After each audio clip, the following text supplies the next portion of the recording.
The only thing I won't tell you is what we're buying or selling or about.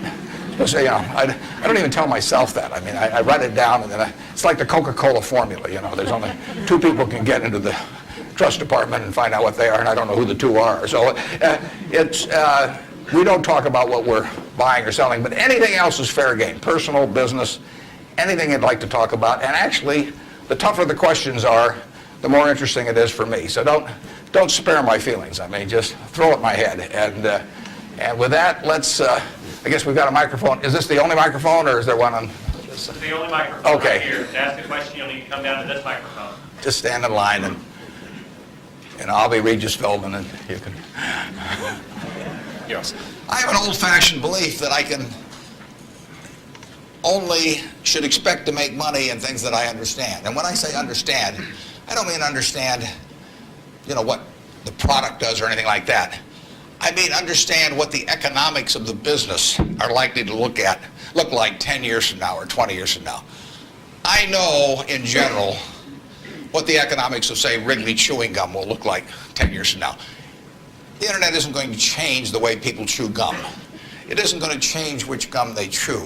You know, if you own the chewing gum market in a big way, and you've got Double Mint and Spearmint and Juicy Fruit, those brands will be there 10 years from now. So I can't pinpoint exactly what the numbers are going to look like on Wrigley, but I'm not going to be way off if I try to look forward on something like that.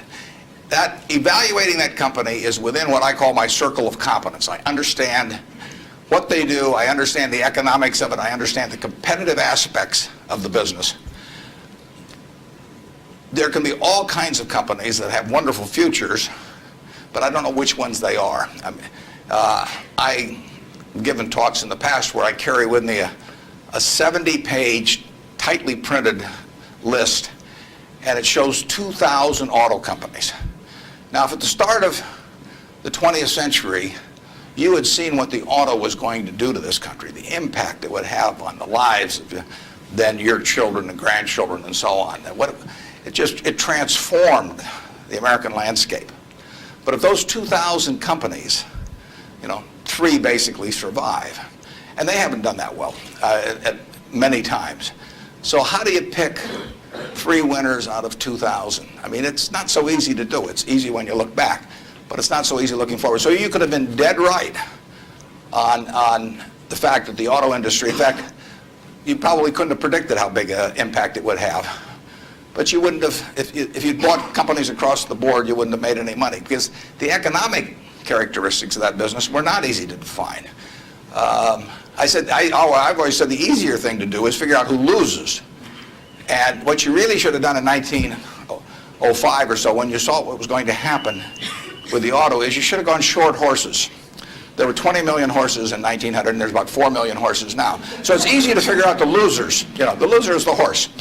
But the winner was the auto overall, but 2,000 companies just about failed. A few merged out and so on. There were 3 companies, auto companies, in the Dow Industrials in the 1920s and 30s. Studebaker, Nash Kelvinator, and Hudson Motor. Now those names are all familiar to me, and maybe some of them are familiar to you, but they're not making any cars. You know, they didn't make money, and yet at one time they were in the Dow 30. They were the aristocrats of American business, and they got creamed. So figuring out the economic characteristics of the winners in a wonderful business is not easy. In North Carolina, you know, Orville and Wilbur took off, or I guess Orville took off and Wilbur watched. I'd have been Wilbur. But if you could have seen the future of the airline business from that point forward and how that would transform things, you know, it would have blown you away. And it's excited people, incidentally, ever since. But if there had been a capitalist at Kitty Hawk, he should have shot Orville down. I mean, because it's done nothing but cost investors money. There were over 400 airplane companies in the 1920s and 30s alone. There was in Omaha. There was in Nebraska. We were the Silicon Valley, apparently, of aircraft.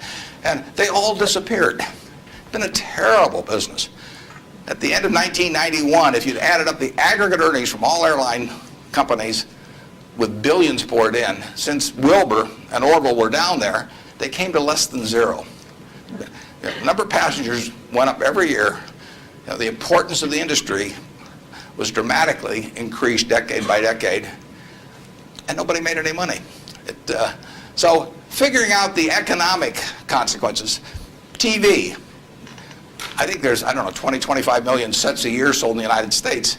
I don't think there's one of them made in the United States anymore. I mean, you'd say TV set manufacturer, what a wonderful business. I mean, everybody, nobody had a TV in 1950, or thereabouts, 45 to 50. Everybody has multiple sets now, but nobody in the United States has made any real money making the sets. They're all out of business. The Magnavoxes, the RCAs, all of those companies. Radio was the equivalent of the 20. Over 500 companies making radios in the 1920s. Again, I don't think there's a U.S. radio manufacturer at the present time. But Coca-Cola, what was it, 1884 at Jacobs Pharmacy or whatever, the fellow comes up with something. A lot of copiers over the years. But now you've got a company that is selling roughly 1.1 billion 8-ounce servings of its product, not all Coke, Sprite, and some others, daily throughout the world 117 years later. So understanding the economic characteristics of a business is different than predicting the fact that an industry is going to do wonderfully.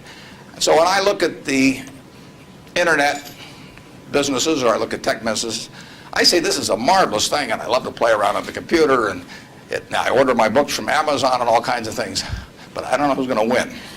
And unless I know who's going to win, I'm not interested in investing. I'll just play around on the computer. And defining your circle of competence is the most important aspect of investing. It's not how important, how large your circle is. You don't have to be an expert on everything. But knowing where the perimeter of that circle of what you know and what you don't know is, and staying inside of it, is all important. Tom Watson Sr., who started IBM, said in his book, he said, I'm no genius, he said, but I'm smart in spots, and I stay around those spots. And that is the key. So if I understand a few things, and I stick in that arena, I'll do okay. And if I don't understand something, but I get all excited about it because my neighbors are talking about it, and the stocks are going up and everything, they start fooling around someplace else, eventually I'll get creamed, and I should.